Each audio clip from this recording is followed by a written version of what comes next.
Hey everybody, welcome to the Fired Up with CJ show. We have a very special show today with Timber Hawkeye, who is the author of Buddhist Boot Camp. And we're going to get some advice based on his own personal experience of leaving corporate America and creating your own path. Is that how you would describe it? A path, a path not necessarily led by conventional standards of success, but your own standards of success, which are about happiness and following your calling. So welcome. And for folks out there that want to see the video broadcast or get some more information about work and following your path, make sure to find us on the Fired Up with CJ YouTube page. So welcome, Timber.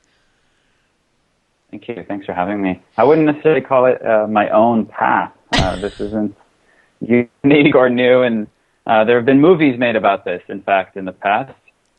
And one of those movies really rocked me to the core, and that was Fight Club. Fight Club? And I found myself, Fight Club, in the very beginning where he says, what kind of sofa defines me as a person? And what kind of wardrobe and what kind of job and how much money would I need to make in order to be happy, and when will I feel complete, so to speak? Mm-hmm. And I was following that same recipe as everyone else, getting the condo downtown, the sports car, the clothes, just thinking that happiness is somewhere out there at the other end of all that effort. Yeah. And I think it was just one of those moments of clarity. There was another paralegal at the law firm who was celebrating her 30-year anniversary, and the fact that she was celebrating 30 years in a cubicle terrified me, and I needed to make a change. So it's really that simple. You kind of get a glimpse of what your life is going to be like if you don't change things.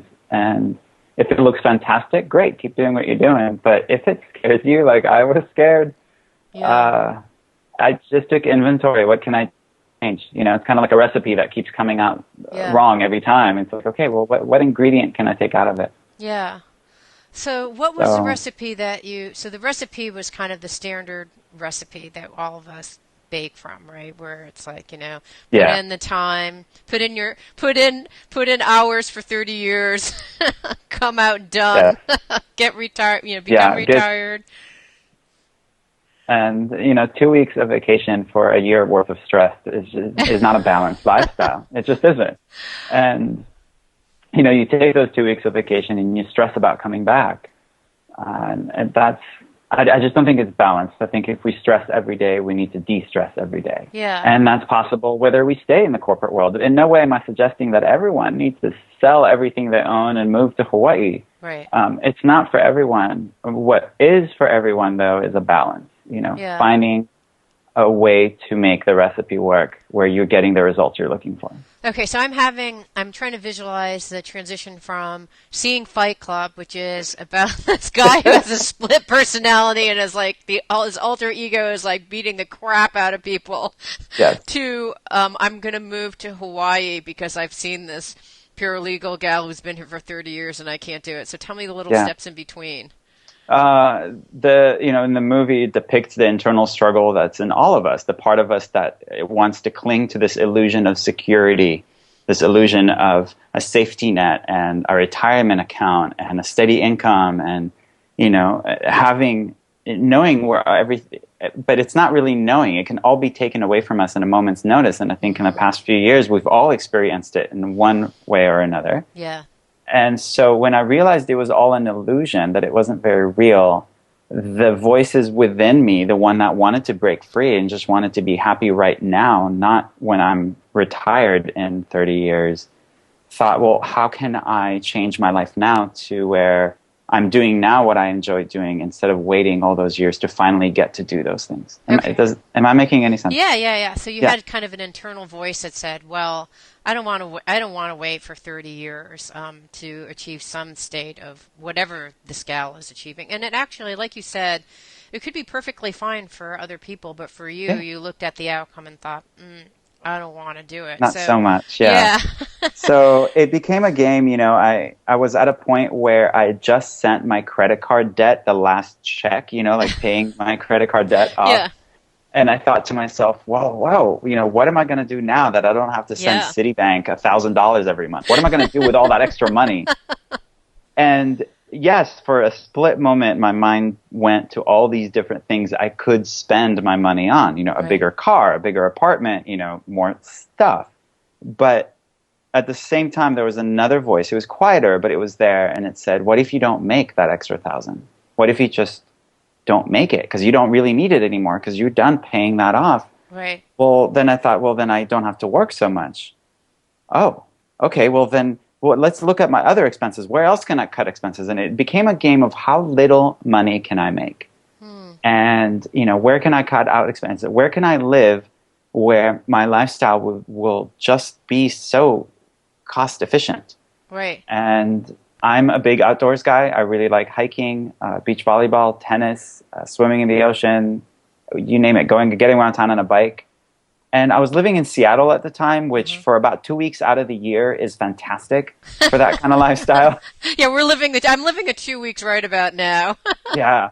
Every once in a while you get a longer summer, but sometimes you don't get one at all. Yeah. And as you know, so, I thought, where can I go where I could live this lifestyle every single day? Yeah. And I decided on Hawaii, even though a lot of people have this idea that it's a very expensive place to live. All the things that I said I really like to do don't cost anything. Yeah. Hiking is free, volleyball is free, tennis is free, and I can do that all day, every day. Right. And if I cut out all these other expenses, like eating out all the time, and in Hawaii, nobody cares about designer clothes or Right. a sports car that I would need. Then it's Right. just, well, then I can just work like 15 hours a week and be okay. Wow. And Hawaii is interesting. In Hawaii, if you work more than 20 hours a week, the employer has to give you health insurance.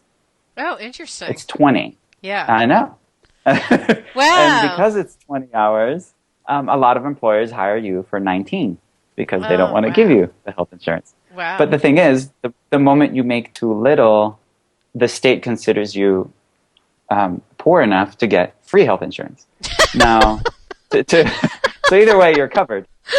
But to make sure I'm not taking advantage of the system, Right.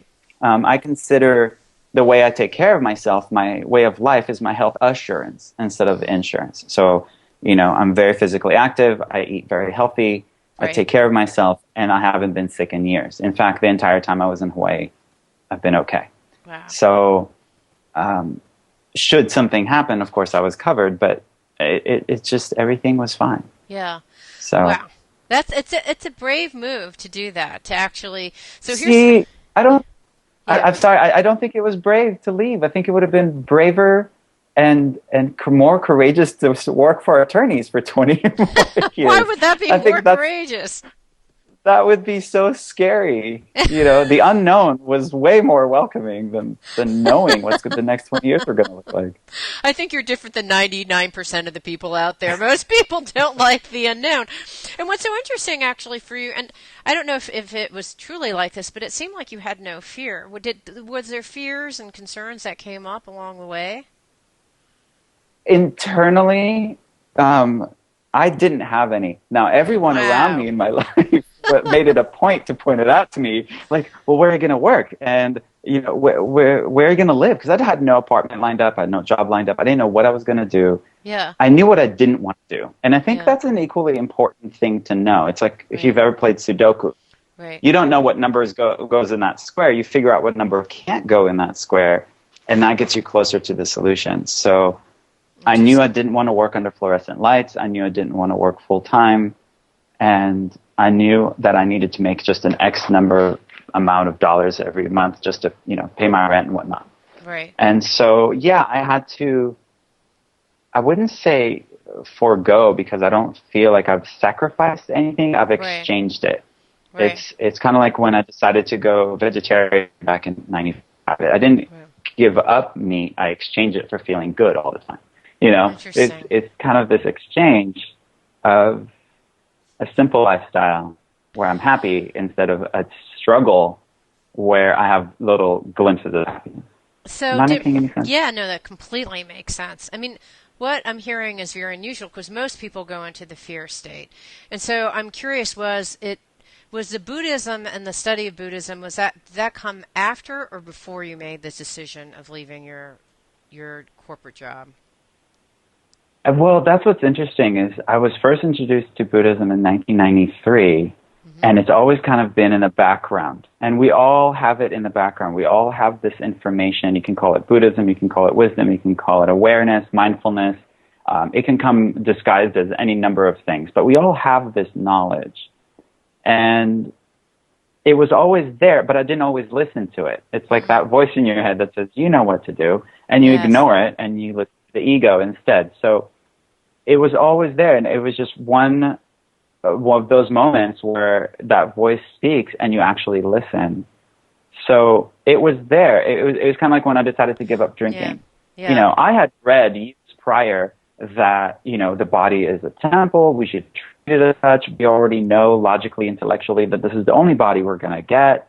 We should take really good care of it. It's like a jacket. Yeah. You only have one. You know, you're going to throw it on ground every day, you're going to hang it up. And I knew it intellectually. Yeah. Yeah, exactly. And it's going to age on its own. You know, I don't need to treat it terribly. I can just take care of it. But knowing it intellectually and going out drinking every night are two very different things. And then one night I went out drinking and I ordered my usual drink, and it sat there looking at me. And for whatever reason, that little, you know, lesson about your body is a jacket, take good care of it, struck me. And I thought, well, if I can come up with one good reason that's not selfish to drink this, then I will. And that was like 13 years ago, you know? Yeah. It's just like, I have yet to come up with a way to justify it that's not, you know, cognitive dissonance. And it's not just studying religion or Buddhism. You're a man with determination.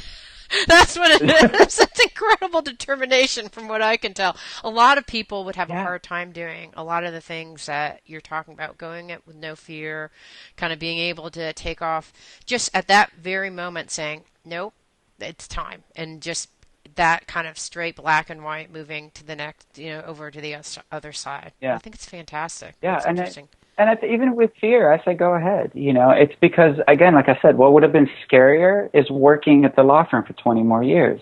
Yeah. It would have been, I guess, safer in some way. Although, in hindsight, a year after I left, the law firm actually discontinued the department I was working in, and my own boss lost his job. Wow. So it's one of those situations where you look back and go, I did good, you know? Yeah. and this happens in many other aspects of my life where whenever I had doubt or fear and I went anyway, I looked back and I was getting constant reaffirmations that leaving was the right thing to do. Yeah. Okay, so we're going to talk more about that because a lot of people, and I think that you've told us a lot already about how you went about going about making that change, but I think it's one that most people have a lot of trepidation, and so we're going to be talking about that in the next segment. We will be right back. We're talking to Timber Hawkeye, the author of the Buddhist Boot Camp, and he's going to be at the East West Bookstore in Seattle. Yay! He's going to come back to Seattle, hopefully be, you know, a nice sunny day when you come and you can go out running and whatever. But on August 29th at 7:30 you'll be coming, and you can go to his website or your website is BuddhistBootCamp.com, right? .com. So you can go to get some more information on his events. We'll be right back. Welcome to the Fire It Up with CJ show. We have Timber Hawkeye, and he's talking about his book, The Buddhist Boot Camp. You know, I have a lot of clients that are in their 20s and 30s, and they're kind of facing these same decisions. They're the millennial workforce that people talk about who want ultimate flexibility in their lives, but, you know, they have parents and other loved ones who are saying, no, don't do it. Your life is going to be over. You need to follow the path. You know, stay for 30 years, that kind of thing. And I think part of the unknown that they're afraid of is because they haven't taken the steps that you have, is what to expect. I mean, what kind of job can you get for 20 hours or less? And I mean, you talked earlier about what you did is you basically looked at what was, you know, going to happen to you going forward, and you said, like, that's scary to me. That's more scary than, you know, that potential known outcome is scary to me, so I'd rather jump into the unknown. And then it looks like you did some penciling. You kind of looked at, you didn't have any debt, so you looked at your expenses and you looked at what expenses you could cut out. And then you thought, aha, these are the expenses I can cut out, and this is how much money I have to make in order to make ends meet. And then I don't know what happened. What happened after that? How did you find the job? I know you had this 20-hour thing in Hawaii, but how did you find the Yeah. job, and what kind of job did you find? And I mean, when I looked at the total and, when we redefine what enough means to us, we actually realize that we have plenty of it. And distinguishing between needs and wants is very important. And so I stayed in line with my values. It was really important for me to stay being vegan, to continue, supporting organic local farmers, right. Especially in a place like Hawaii, where if you're not supporting local shops, everything is brought in. Mm-hmm. So it was really important for me to do that. And when I did the bottom line, I could have gotten a job anyway, a part-time job at Starbucks if I wanted. What ended up happening is a friend of mine sent me a link to a job opening on Craigslist initially that I'm managing an online art gallery, so I could work from home or from the gallery itself for a couple hours every day. It was 3 hours a day, so it was 15 hours a week.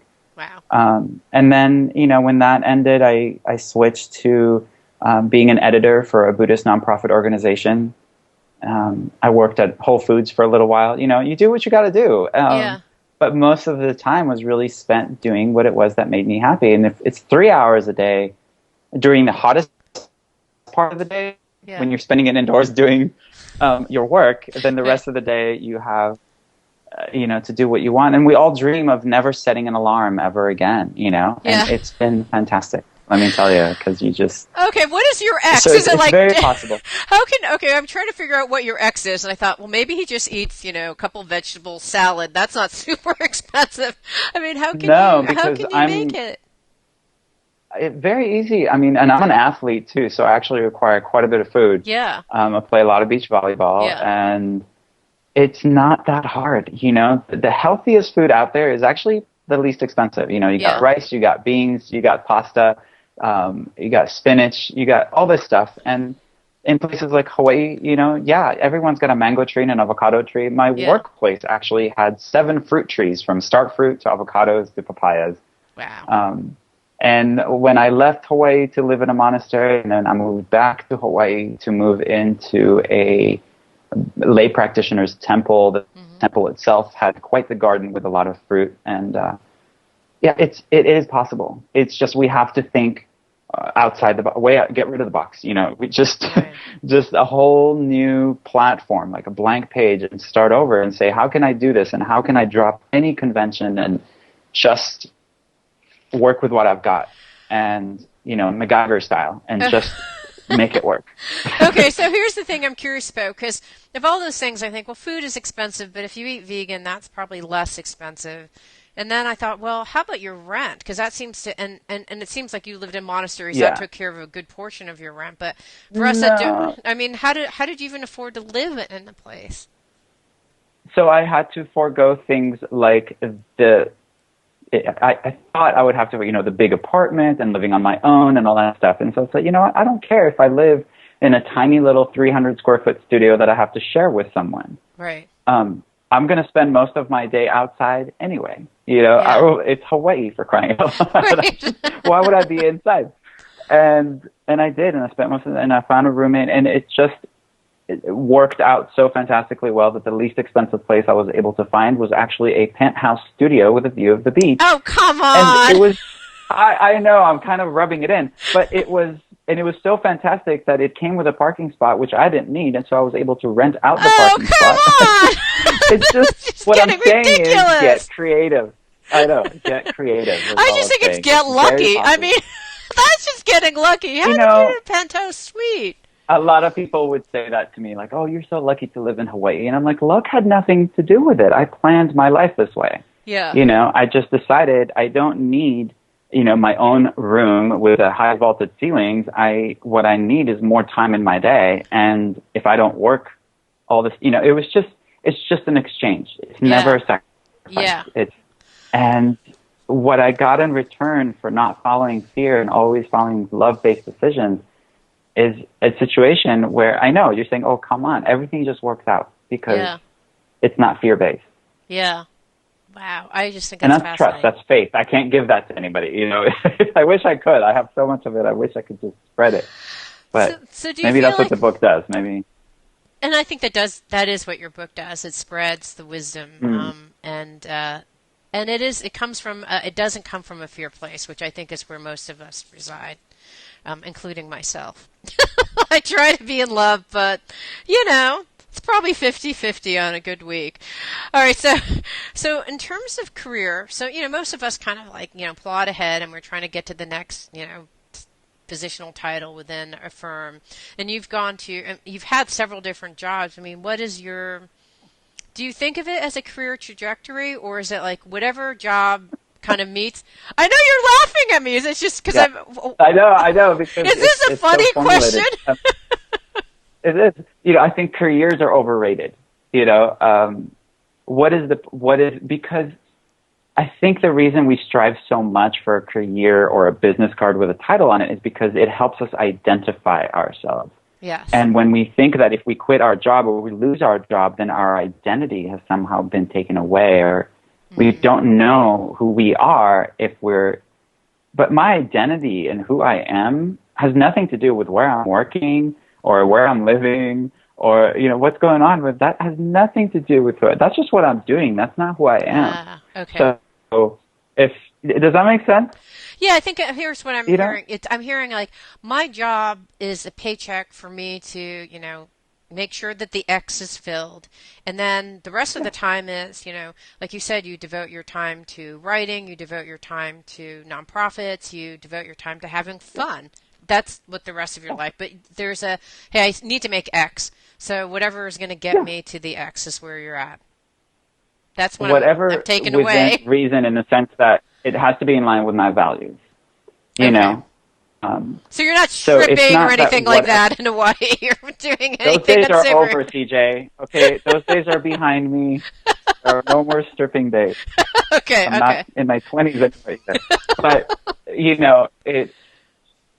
I'll give you another example, and I hope it doesn't upset you even further. But I haven't had a car in Hawaii for 10 years because I didn't need it. And when I moved to California, Southern California, no less, you kind of have to have a car. Yeah. And so I thought, okay, well, what kind of car can I get that's in line with my values? And I got a tiny little smart car. And within a couple of weeks, I was standing in a red light next to another smart car that was wrapped in an advertisement for a local company. Yeah. And I rolled down my window and I said, hey, you should wrap my car because I know that when they wrap your car, they make your payments for you. Oh, nice. And so I know. So they wrapped my car and now I have no car payment either. And so I get paid to drive around.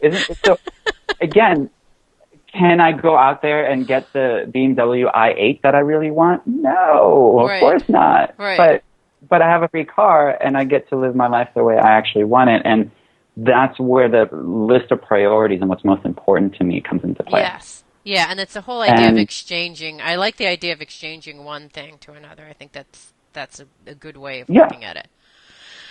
Now, am I driving around advertising Miller Lite? No, it's a local, home-based tutoring company. It's not to do any kind of job. It's something that's in line with my values. And that's where the identity piece comes in. I don't identify with my job.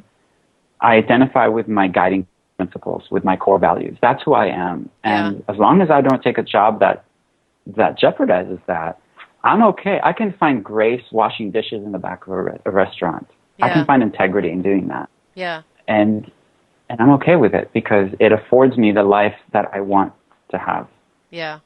If that makes any sense. It totally makes sense. I think it actually makes more logical sense than the rest of the lives that we're leading, frankly. Thank you. Frankly. That's what I'm saying. Okay, so as I was listening to your story, I thought, that's because he lives in Hawaii. He was able to do all these things. Because Hawaiians are like the most relaxed, lovely people. But now you're living in Southern California.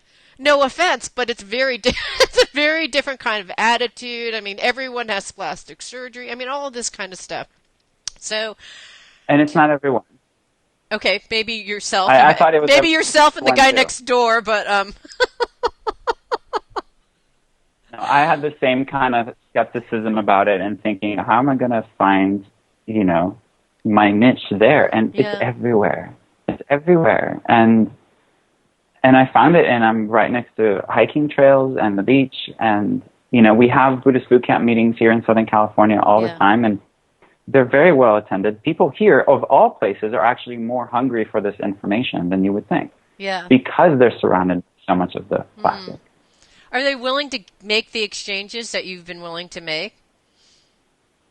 Absolutely, and it's everywhere. I was in Chicago last week, and a woman drove from Cincinnati, Ohio to Chicago to see me because she said that when she read that line in the book that said, work less and live more, it struck a chord. She quit her job, and for the past couple of years, she's the happiest she's ever been. Wow. And again, I'm not suggesting we all quit our jobs. I don't want to get any hate mail from people who are homeless and unemployed, and, because they read something that I said.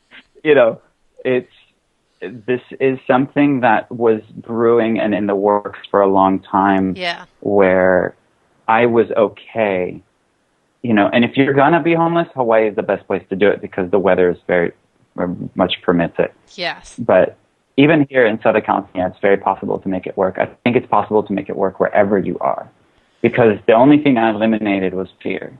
Yeah. The job, the car, all those things were fear-based. But when you get rid of fear, all that junk falls away with it. It's not a recipe. I can't give you a breakdown of do this first and then that. Yes. I hear it. I hear you. Well, I think the first thing is actually it's in your the first bit of work. There's some penciling out that you have to do, but I also think that what I'm hearing is the vast majority of work was done here. And here. It's logic that brought me to Buddhism. It's absolutely complete logic. It's very. Like you said, it makes a lot more sense than this other stuff. Yeah. Okay, so we have Timber Hawkeye talking about his book, The Buddhist Boot Camp, and there are a couple chapters in here about the very topic that we're talking about. And in the next segment, I wanted to get some of your feedback on what to tell those loved ones. You had said that, you had your parents or friends who are like, what are you doing? What are you going to do? And I think that's the next thing is, okay, you may not be fearful of it, but all of your friends and family are freaking out about your decision. How do you talk to them? So we'll be right back. Coach us on how to talk to them. Hey everybody, welcome to the Fired Up with CJ show. I'm CJ Liu, and today we have Timber Hawkeye, who is the author of this book, Buddhist Boot Camp, and we've been talking about the perfectly logical lifestyle that he's been leading, which is to basically live life. Right? I mean, to basically not to be defined, have our jobs define who we are, but have them be a means to an end so that we can enjoy life. Whether for you it's about doing outdoor activities or having time to pursue Buddhism, a lot of the stuff that you do for fun and that for meaning. And so one of the things I think when people make these kind of decisions are dealing with their well-intentioned loved ones that have a lot of objection. You may not have fear, but they're fears of people all around us. How do you deal with that? I mean, do you encounter, and how did you deal with it when it came up for you?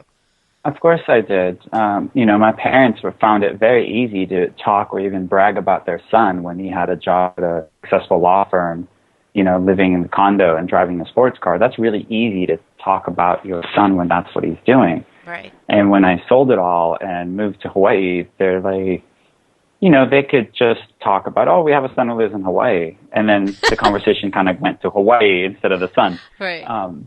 But inevitably, what it really took for my dad, for example, to really understand what my life was like, because it was so foreign to him. He's like, what are you doing? And I said, to truly understand this minimalistic lifestyle, I think it's best if you came here and not just visited me for a weekend, but if you came and lived with me to really get a taste of this. Ah, interesting. And he did, and it was so incredible, CJ.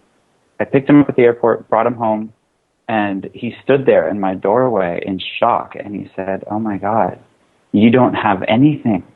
He was so used to the imported Corbusier dining table, and the and all the stuff, and I had nothing in there but a little cot and a little table and exposed, what is it called, cinder blocks, for walls, and very Hawaiian style, and it's not the gated community that he's used to, right? And After living with me for a month, however, and preparing all the meals at home with me and going with me for a walk for 10 miles a day and meeting with my friends and my teachers and even coming with me to the beach and playing a little bit of volleyball with me, at the end of the month with me, he looked at me at the airport, gave me a big hug, and he said, "There is nothing missing from your life." Oh. And both of those statements are true. I think that's the real key here. There is nothing, you don't have anything, and there's nothing missing from your life. Would he have gotten to that realization without being there in first person and experiencing it? Probably not. And that's why, much like my parents, when I decided to move to Hawaii without a job lined up, without a place to live lined up, without knowing what I wanted to do with my life, which, by the way, I still don't know what I want to do. My friends asked me, can you keep in touch with us? Can you let us know what to do? Because they only knew corporate timber. Yeah. They knew, the vision plan. They knew about my 401k. They knew, all that stuff, which is long gone. And so they said, keep in touch with us. And that's what I did. Every month I would send them an email update to let them know what's going on with me. And after 8 years, my friend Kim challenged me to take those emails and publish them, to make them available online, because she thought more than just my close group of friends can benefit from what I was learning while I was in the process of learning it. Ah. And that's what Buddhist Boot Camp is. All it is. I never sat down to write a book. I never thought, I'm going to be an author. The book is just a collection of about 8 years worth of emails and journal entries that I sent to my friends to let them know what's going on with my life. Wow. And they were written about a month apart. That's why every chapter is only about a page long. And the chapters have nothing to do with one another. They're separate, and you can be read in any order. But does that make a little more sense now that that's in context? I didn't realize that. Why didn't I read this in this book? I guess I missed that part where you're describing how these are letters. I don't think I said it. Maybe I need to say it. I think you need to say it because that's fascinating. And plus, I would have loved to receive these as little letters in here. That's actually fascinating. Wow. So have some of your friends joined you? Have they they're like, I'm quitting my job too. And I'll be living next on that small cot. Have. Yeah. Yes. And quite a few people have, but I think what's beautiful about it is, again, there's not a single should statement in the book. I never go out and say you should quit your job or you should change this or you should get a divorce. I'm inviting people to look at their own recipe in their own life, their own cake, if your life was a cake. Yes. And go, what ingredient in my cake is making it bitter? And the invitation is for each of us to look at what's going on and figure out what is it, because like I said, we don't all need to quit our jobs and move to Hawaii. Right. For some of us, we need to just change our eating habits or our spending habits or our drinking habits or the relationship we're in, or just the voice in our own head that tells us that we're not good enough when we look in the mirror. Mm-hmm. So have my friends joined me? Absolutely. I think every person who reads the book ends up writing down a paragraph of sort or a list of their core values and the kind of person that they want to be, and saying, this is the ideal version of me, and then cross-referencing it with the way they really are, and immediately they see, this is where I have work to do. And the beauty of that is it's an invitation for you to just be the best version of you there is, without a label. You don't need to be a Buddhist. You don't need to be a Christian. It's not about that. It's about being Christ-like or Buddha-like or CJ-like, whatever CJ looks like when she takes a moment to write down her core values. Yes. Are you living in line with those values? And where can you bridge that gap between what you believe and how you act in the world? Because your beliefs don't make you a better person. Your behavior does. Yep. So we're talking about behavior modification here. Yeah. And no one's telling you what to do it, which is why it's so much more welcoming. Because when someone tells you what to do, you push them away, you resist. And that's the tone, because now that I know the background, you're writing to your friends and just saying, like, here's what's up and here's what I learned about life. It's not like you have to come join me. You can or cannot. It doesn't matter. I mean, it's about whatever you want to do to get closer to this or not get closer to this. There's no judgment or any kind of demands in this book. Wow. Okay. So you said something interesting that I'm still kind of, what did he mean by that? You said, I don't even know what I'm going to be doing next. You said, well, I don't know. I'm not sure what I'll be doing next for. I don't have a career. Really? So you have this website, you have like a bajillion followers, you've written this book. Are you going to be creating a 10-step program? I mean, and because that's the thing, you didn't write this book. You know, most people write the book with the intention of like, you know, I'm going to have a 10-step program, whatever. You didn't come at it from that point. Someone just said, "Oh, why don't you publish your emails?" You're like, "Okay, now I have an international Okay. bestseller." Yeah. Okay. Now Exactly. what? It just kind of happened. And I didn't expect any of it. I initially just self-published it, you know, because Yeah. it doesn't cost anything and it's Yeah. available online right away. You know, and it was HarperCollins who contacted me, who said, "We want to publish your book." And I said, "Okay." You know, it was just one of those things. Yeah. And I didn't know what that entailed and what it involved. And before I knew it, I was on a 3-month long book tour across the country. And then I did it across the UK. Yeah. And it just kind of, but I had no plans for it. I never sat down. It was really kind of a dare. You know, a friend just dared me to do it. Yeah. And because I came at it from nothing, and spoiler alert for anyone out there who hasn't read the book yet, but there's nothing in there we don't already know. Yeah. Right? It's pure logic. And there's nothing in there that's new. I don't think of myself so much as a writer as a translator, you know, translating these ancient teachings into a language that people today can understand and beyond understand, actually implement into their daily lives. Yeah.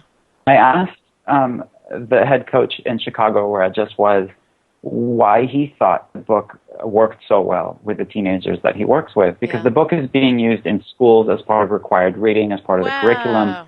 We're using it in prisons, we're using it in correctional facilities and juvenile centers. That's fantastic. And he said it's because it's written from a place of searching, of looking for answers rather than, I found the answer, here it is. You know, it was actually written in the process of my search. It was it was asking just as many questions as providing answers. And I think that's what makes it so relatable, because we're all there. We're all looking for the answer. Interesting. Okay. Well, I just find this whole your whole process fascinating. The fact that all these things have just come along and you're still. Do you think that this is it, or for now it's it, and you don't know what's going to come afterwards? I have no idea what's going to come. I've been asked if there going to be another book, and initially I said no, because I kind of said everything that needs to be said. Be grateful, be kind. Yeah. End of story. I mean, it's really that simple. Yeah. But I've been encouraged to expand more on what I've written, and been told by my roommate and friends and people who come to the Buddhist Boot Camp meetings that we have constantly, globally, that people want more. Yeah. And that they feel like I have more to share that I do during our meetups that I didn't in the book. Yeah. And so I'm always writing because that's very therapeutic for me. And there will probably be a follow-up book at some point, maybe. You don't know. I don't know. You don't know. I don't know. I could be calling you from Australia next year saying, I moved to Australia, and I'm working at the Whole Foods there, or whatever comes Exactly. It's all possible. I couldn't have foreseen me living where I am now, doing what I'm doing now at any point. And that's the key, is being so open to come what may, you know? It's just, when we talk about parents who do not approve of their children or what their decisions are, we always say, well, back up, you know, as long as your kid is happy and as long as your kid is healthy, how they get there is completely irrelevant. Yeah. Can we treat ourselves that way? As long as I'm happy, as long as I'm healthy, how I get there is irrelevant. Yeah. So if someone calls me tomorrow and says, hey, we have a job opportunity for you, I will cross-reference that job opportunity with my values and see if it's lined up. Yeah. If it's being a bartender, I will say no, thank you. Right. You know, but if it's going back to one of the schools that's using the book as part of their curriculum and saying, hey, we want you to speak to the students again, I'll be like, I'll be right there. You know, and that's why those list of core values is so important. They're guiding posts. They're guiding principles on how to live. Because when you live in line with your values, you're happy all the time. Yeah. And everything works out because you're not fighting life. You're just allowing it to unfold, and you're being okay with whatever comes up. Yeah. The hardest thing is getting rid of that idea in your head of what you think it should look like. Right. Drop the should. I know. We just have so many prescriptions in our head of how life should be led. And it will be interesting to see. So, do you have aspirations to have a family life? To what do you envision your retirement, or you just can't even think that far in advance? I don't even know if I'll be here tomorrow. It's one of those things where, and none of us do, and if I wake up tomorrow, it's every morning when I wake up, it's like, oh, I'm awake again. All right, let's see what today's going to be like. And if I fall in love, fantastic, and if it unfolds, I'm open. I'm open to anything. And that's what was really interesting about going into the monastery and then coming back out of it, because I think we're here to learn to be completely selfless. And yet being at the monastery felt like the most selfish thing in the world for me to do. I don't regret having gone in, but I think choosing to stay would have felt too selfish for me because I was only there for my own benefit. Right. And my friends who got so used to hearing from me on a regular basis stopped receiving the emails because the monastery was off the grid. Yeah. And so they wrote to me encouraging me to come out to say, we miss hearing from you, even though we're still in that cubicle under the fluorescent lights. Right. The fact that you were one of us at one point and you escaped, so to speak. You escaped. And you were. It's true. And you're okay is very encouraging for us and inspirational for us that one day when the kids are off to college or whatever, when we're ready, this is not the end all be all, that there's a whole life after this. That's very possible and very tempting. Yeah. And you've So been living it in the prime of you've been living it in the prime of your life, right? I mean, you said you're in the 40s now, so you're in your 30s. That's kind of 37. like 37. You're 37 now? So you've been living in the prime of your life, just in this particular lifestyle. I do think we have it kind of backwards. I feel like when I'm like 80, I should be at a desk job, just sitting there typing stuff in and writing.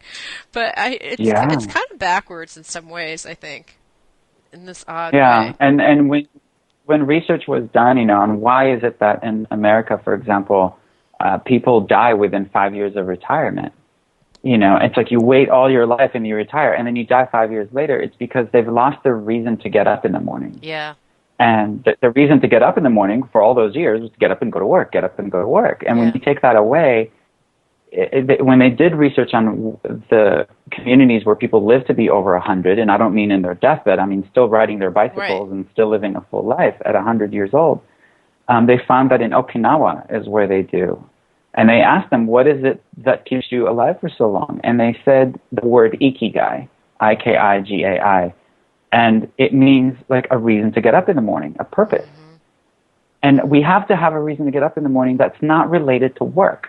Right. It's just like when it comes to relationships, you can't depend on someone else to make you happy, because if they leave, that means they take your happiness away. Mm-hmm. We have to find our own happiness within us, come what may. It's just what's happening outside of me does not in any way fluctuate what's happening within. Mm-hmm. I can find my inner peace, my inner calm, no matter what is happening outside of me. And it doesn't mean that I stick my head in the mud and ignore it. Right. In fact, when I'm peaceful, I can handle what's happening outside of me a whole lot better. Right.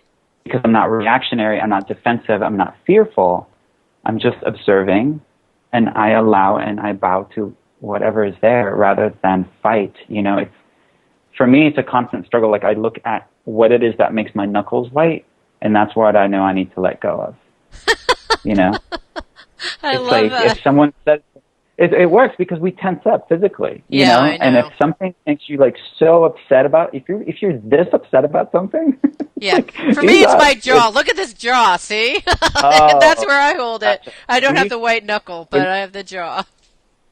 Yeah, when you feel that tightening, that's where you need to let go. Exactly. All right, so you talked about these Buddhist Boot Camp meetings. So how do people get involved? If people want to actually have a group of community of people who have these same beliefs, what do we do? Meetup.com. Just look up for Buddhist Boot Camp, and we host them. If I can physically attend, I will go there. Uh-huh. If I can't, like I'm doing one tomorrow in New York, I will Skype in, very much like this. Yeah. We sit in a circle and we discuss and ask questions and get answers, and we always leave and walk away with something new, and it's fantastic. Wow, very So everything is available on the camp website, yeah. Okay, cool. So it's the book is the Buddhist Boot Camp and the website is thebuddhistbootcamp.com, It's and then the BuddhistBootCamp.com. Facebook page is the Buddhist Boot Camp. It's pretty easy. Very simple. Yeah, Buddhist Boot Camp. Okay, great. Thank you so much for offering and inspiring us with your lifestyle. Thank you. Thank you so much. Thank you. It means so much to me that you're listening to the show. Would love your support in any way by giving me comments below, or to subscribe to the show, or share the show with friends. Thank you again for your support. Love and blessings.